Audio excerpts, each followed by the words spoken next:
out, but what is clear is that Kristi Noem is a corrupt political hack who is deeply unqualified and is unleashing brutality using taxpayer dollars on the American people.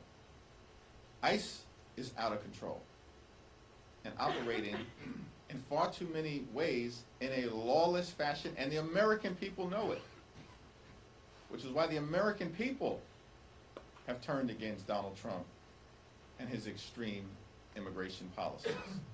So once we get through the appropriations process, which is what is in front of us right now, we'll continue to have conversations, particularly with the leaders of the relevant committees, Benny Thompson, Robert Garcia, and Jamie Raskin, about what accountability can look like so that the American people actually have their taxpayer dollars spent in ways that are designed to promote their safety and uplift our values as Americans, as opposed to what we're seeing right now from ICE, which is that they're using taxpayer dollars to inflict brutality on the American people.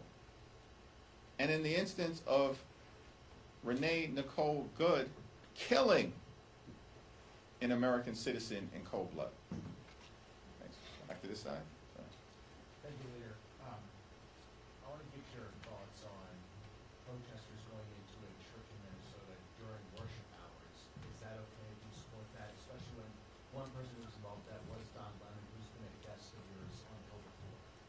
I haven't followed that particular situation, so I'm not really in a position to comment on the specifics there. What I will say is, as someone myself who's grown up in the Baptist Church, continue to be an active member of the Cornerstone Baptist Church, come from a deeply religious community, I think across the board, we all should respect houses of worship. Churches, synagogues, mosques, temples. Let's all respect houses of worship. We can agree to disagree on a whole host of issues, and we should disagree strongly with the extremism that we're seeing unleashed on the American people by Donald Trump, his administration, the attacks on healthcare, the attacks on the economy, and the attacks on law-abiding immigrant families.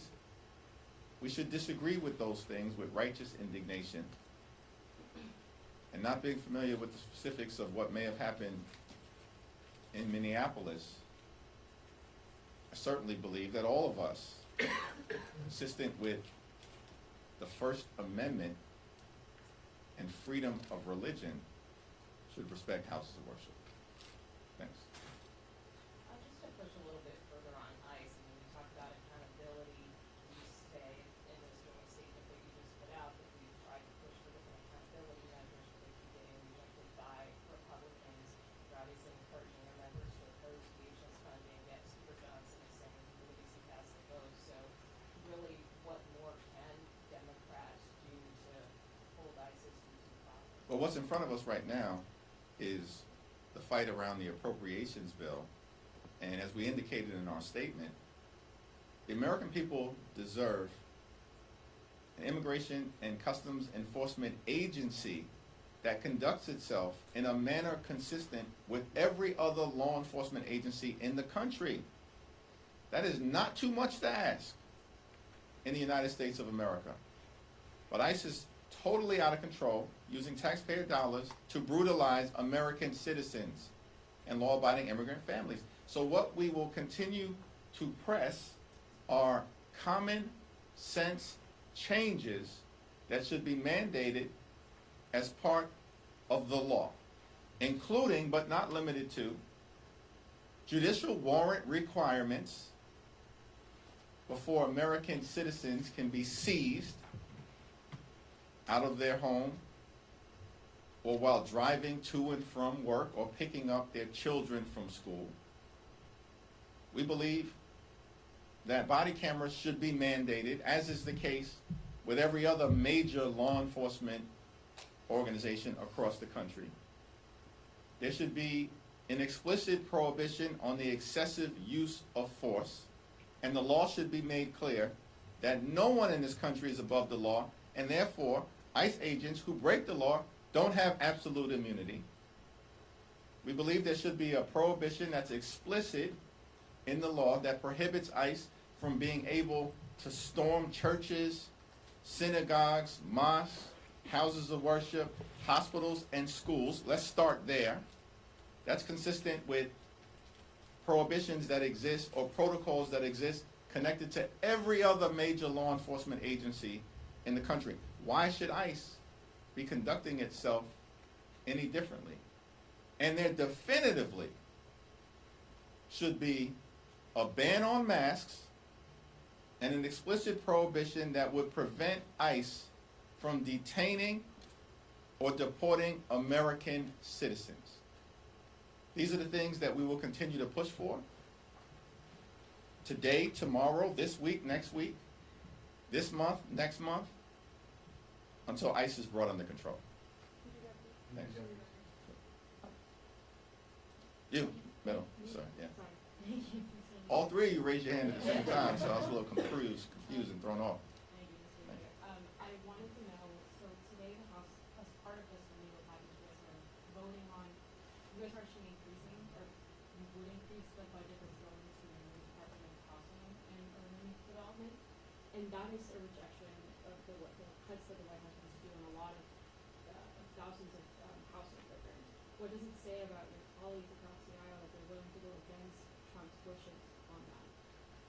Well, the provision as it relates to increasing funding for the Department of Housing and Urban Development, and particularly as it relates to affordable housing initiatives, is a big win for the American people, achieved by House Democrats, partnering with Senate Democrats, who are fighting hard to lower the high cost of living. And we know that housing costs are out of control in this country.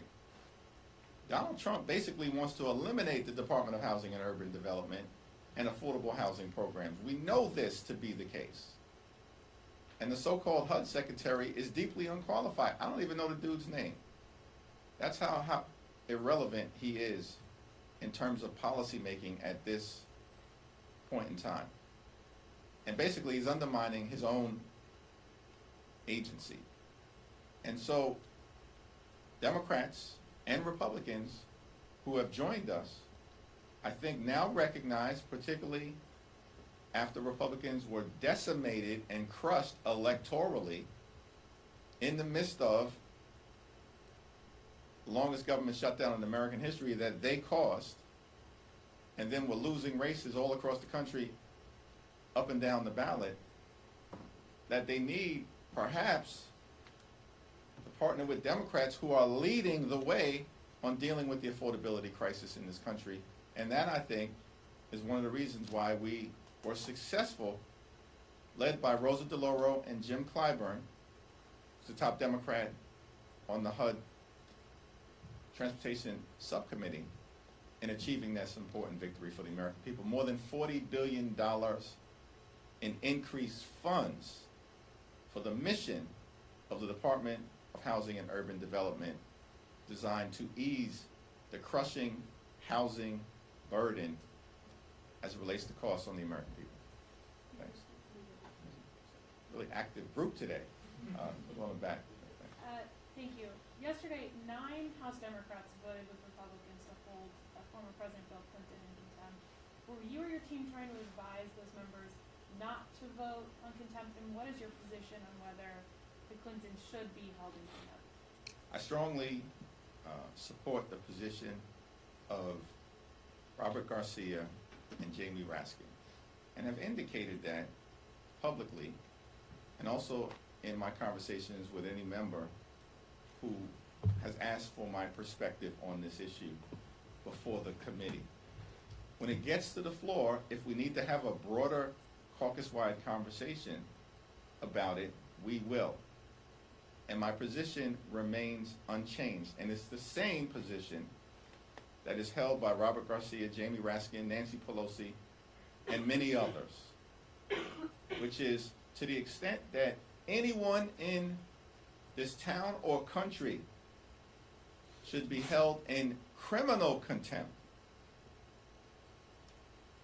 it is Attorney General of the Department of Justice, or the Deputy Attorney General, or whoever within the Department of Justice is responsible at this point for violating the law, which requires millions of documents that the Department of Justice has refused to release without justification. In other words, there are more than 5 million documents within the Epstein files that the Department of Justice currently is under a legal obligation to share with the American people, consistent with the wishes of the brave, courageous Epstein survivors, and consistent with the law that Donald Trump signed.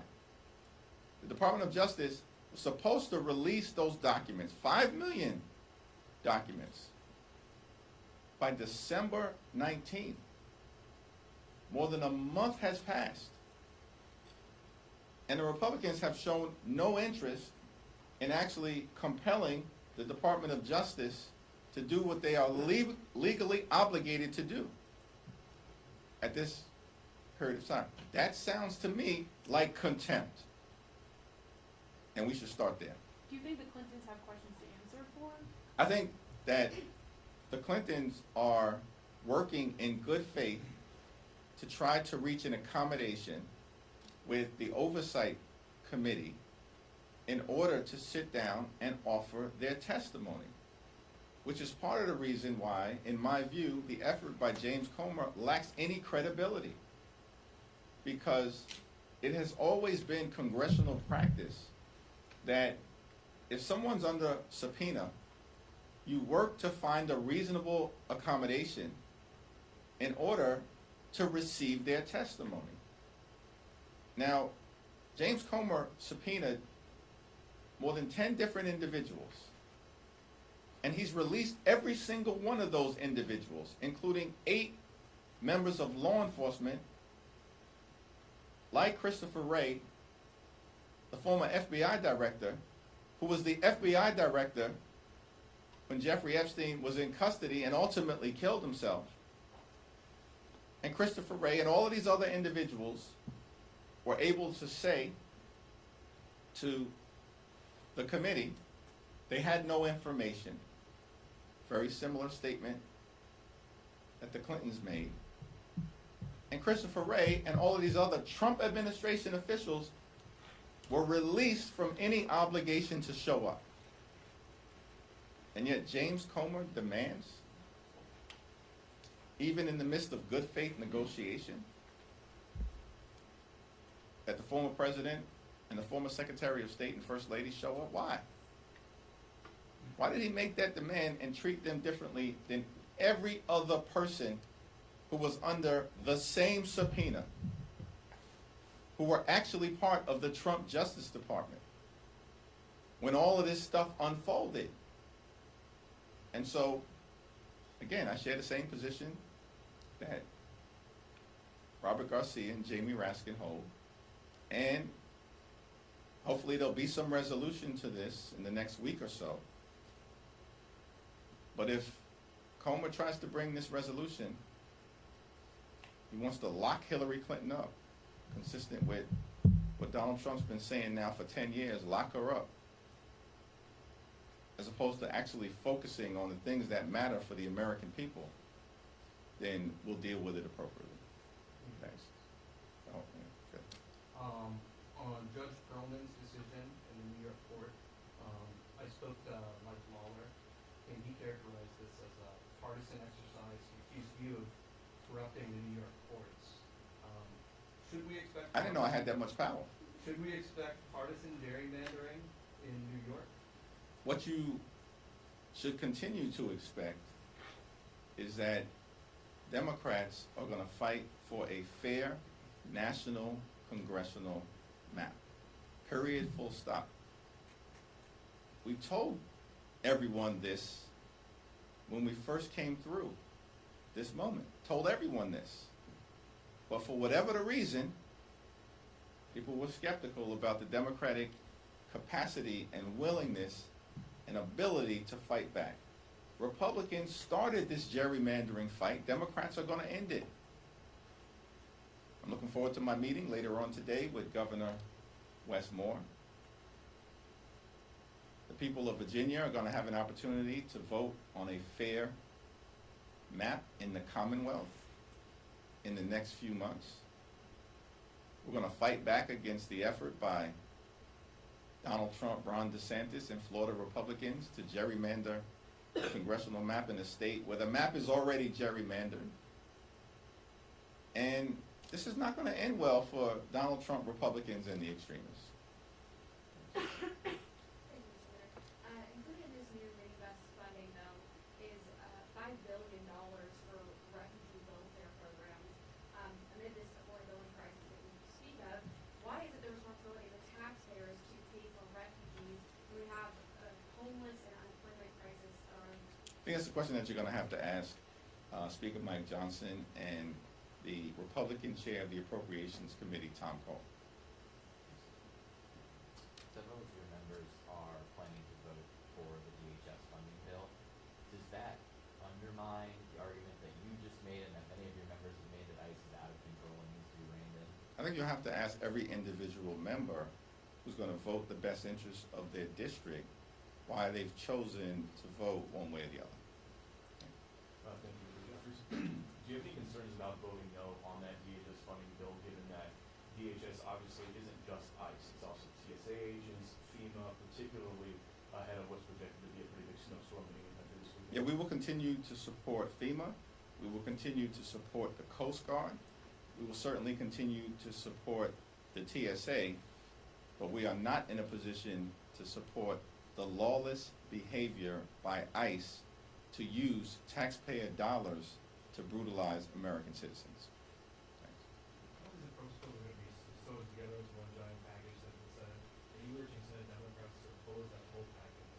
Well, the Senate Democrats are going to have to evaluate the totality of the package, which is what they will do. And as I've documented in my conversation here today, and as is clear and obvious, a lot of progress has been made within the appropriations process for the American people in terms of addressing issues of concern. Be those issues related to the quality of life of working class Americans, middle class Americans, and everyday Americans, as well as our national security concerns and standing up for our military. It's the reason why, in terms of what's going to be before us in the House of Representatives, I'm going to support the 3 bills related to labor, healthcare, transportation, infrastructure, and defense. Thanks. Thank you, Mr. Leader. So, kind of to Andrew's question, some other members are going to be voting to fund DHS with this upcoming bill. Is the Democratic tent big enough for all of these members? And you put out that joint statement with leadership saying you're going to vote against this. Are you comfortable with your members pushing back on that? Here's the interesting thing about kind of where we find ourselves. I don't know what's unclear about this. Republicans are losing. Their policies have been a disaster for the American people. The economy is falling apart in terms of the affordability crisis and the Republican refusal to drive down the high cost of living, which is what they promised they were going to do on day one. We now are past year 1, and things aren't getting better for the American people, they're getting worse.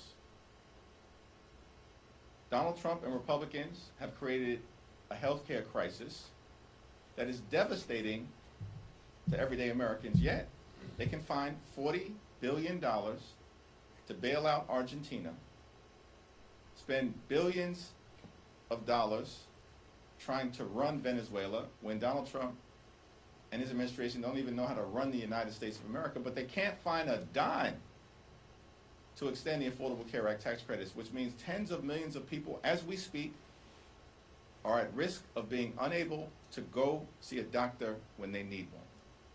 So from a value standpoint, Democrats are standing on the side of the American people, and Republicans are standing on the side of their billionaire donors.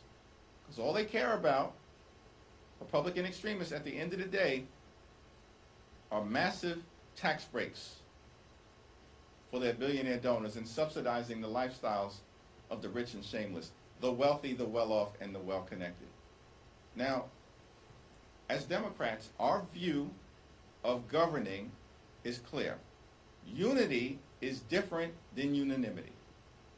In a representative democracy, the democracy that the framers of the Constitution and the founders of this country gave us 250 years ago, in a representative democracy,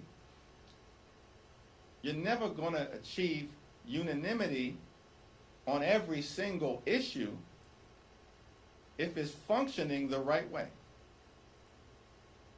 You get unanimity when you have a cult. And that's what we have on the other side. Cult-like behavior. But we're not a cult as Democrats, we're a coalition. And so we strive for unity. And when it comes to the issues that matter for the American people, beginning with driving down the high cost of living and fixing our broken healthcare system and cleaning up corruption so we deliver a country that allows every single American who works hard and plays by the rules to be able to live an affordable life, a comfortable life, and the good life. Not too much to ask for, good paying job, good housing, good health care, good education for your children, and a good retirement. Democrats are completely and totally unified in fighting to make life better for the American people. Thank you, everyone.